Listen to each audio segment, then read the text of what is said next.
नमस्कार साथियों, कैसे हैं आप सब। मैं सौरभ कुमार ज्ञान गोदाम चैनल में तहे दिल से आप सबों का स्वागत करता हूं, अभिनंदन करता हूं। चलिए जानते हैं टाइम ट्रेवल यानी समय यात्रा से जुड़ी एक ऐसी सच्ची घटना जिस पे यकीन करना भी नामुमकिन सा लगता है।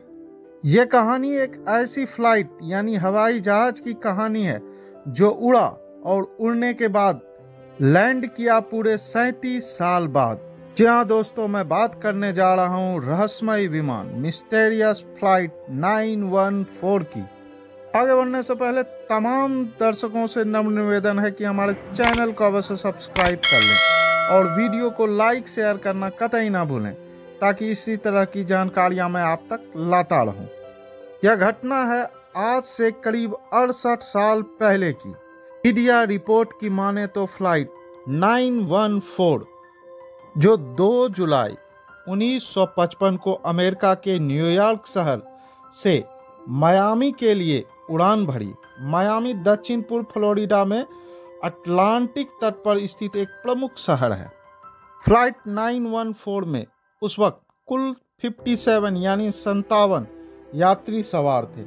इसके साथ साथ इसमें कुल 6 क्रू मेंबर भी सवार थे। यह न्यूयॉर्क से उड़ा जरूर था लेकिन कभी मायामी नहीं पहुंचा। बीच रास्ते में ही यानी हवा में ही कहीं गायब हो गया, जिसका सुराग आज तक अमेरिका को नहीं मिल पाया। उस वक्त इसे बहुत दिनों तक छानबीन करने के बाद जब इसका ना तो मलबा मिला ना ही कोई पता मिला तो इसे लापता घोषित कर दिया गया। हालांकि इतिहास में इससे पहले भी कई बार ऐसा हो चुका है कि कोई प्लेन उड़ने के बाद क्रैश हो जाए या लापता हो जाए। बता दूं कि इस तरह की कई प्लेन बर्मुडा ट्रायंगल के आसपास हमेशा लापता हो जाया करती है, किंतु इस कहानी में इस प्लेन के लापता होने के ठीक 37 साल बाद एक नई जगह पर इसे देखा गया।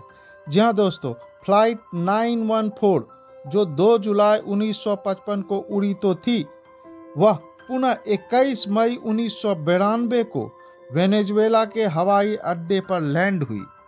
इस घटना का मुख्य सबूत जहाज के पायलट और कंट्रोल टावर के बीच हुई बातचीत की रिकॉर्डिंग है तथा दूसरा सबूत 1955 का एक छोटा सा कैलेंडर है जो जहाज के पायलट ने दोबारा उड़ान भरने से पहले रनवे पर छोड़ दिया था।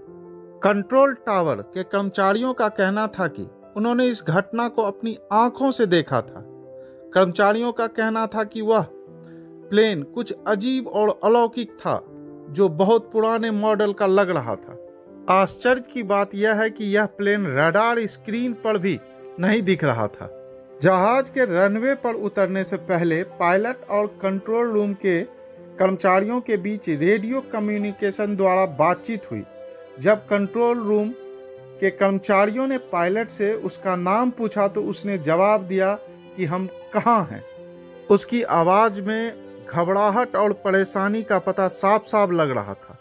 अंत में पायलट ने कहा कि यह एक चार्टर फ्लाइट 914 है जिसमें कुल 57 यात्री सवार हैं और यह फ्लाइट न्यूयॉर्क से मायामी के लिए उड़ा है।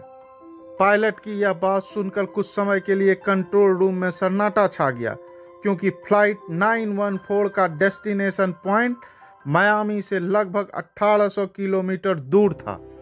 तभी कंट्रोल रूम ने पायलट को जवाब दिया कि यह तो काराकास वेनेजुएला है, क्या आप खो गए हैं।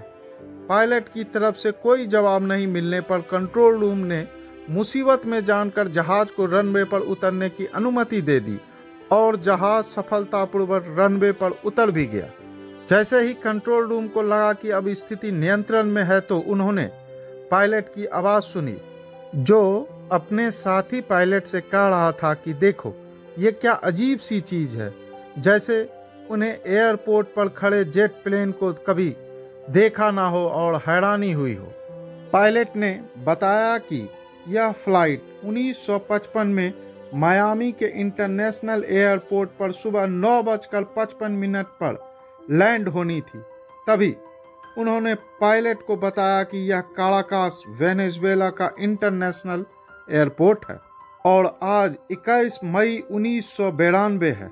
जैसे ही ग्राउंड क्रू प्लेन के पास जाने लगा तो पायलट एकदम से चिल्लाकर बोला कि नहीं, हमारे पास मत आना, हम जा रहे हैं। ग्राउंड क्रू ने बताया कि उस समय सभी यात्रियों के भौचक के चेहरे नजर आ रहे थे, जैसे वे कुछ समझ नहीं पा रहे थे कि उनके साथ ये सब क्या हो रहा है। पायलट दूर से ही ग्राउंड स्टाफ को हाथ से इशारा कर रहा था और कह रहा था, दूर जाओ, यहाँ से दूर जाओ। उस वक्त पायलट के हाथ में एक फाइल थी। उस फाइल को हिलाते हुए पायलट इशारा से ग्राउंड स्टाफ को वापस जाने को कह रहा था। शायद यही वह समय था जब उसके इस फाइल से एक छोटा सा कैलेंडर रनवे पर गिर गया, जो उन्हें बाद में मिला। पायलट अफरा तफरी में जहाज के इंजन को स्टार्ट किया और प्लेन को फिर से उड़ा ले गया। बाद में कंट्रोल टावर के रेडियो में रिकॉर्ड उस वार्तालाप और उस कैलेंडर को सरकार द्वारा जब्त कर लिया गया। दोस्तों, इस घटना के पीछे का रहस्य आज भी अनसुलझा है। जानकारों की माने तो यह कोई अलौकिक घटना भी है या फिर एक जहाज टाइम ट्रेवल करता हुआ 1955 से 1992 में आ गया था। यह बहुत ही हैरान कर देने वाला किस्सा है। हैरानी की बात यह नहीं है कि यह जहाज 37 वर्षों तक गायब रहा, बल्कि यह है कि जो यात्री जिस अवस्था में गायब होते हैं उसी अवस्था में मिलते हैं, यानी समय के बीतने का उनकी उम्र पर कोई प्रभाव नहीं होता है। यह किस्सा टाइम ट्रेवल से जुड़ा हुआ है। अतः हम कह सकते हैं कि जो जहाज 1955 में उड़ा था वह 1992 में जाकर पुनः लैंड करता है और फिर एक लंबे समय के लिए पुनः गायब हो जाता है। जानकारी अच्छी लगी हो तो चैनल को अवश्य सब्सक्राइब कर लें और वीडियो को लाइक शेयर करना कतई ना भूलें, ताकि इस तरह की जानकारियां मैं आप तक लाता रहूं। धन्यवाद।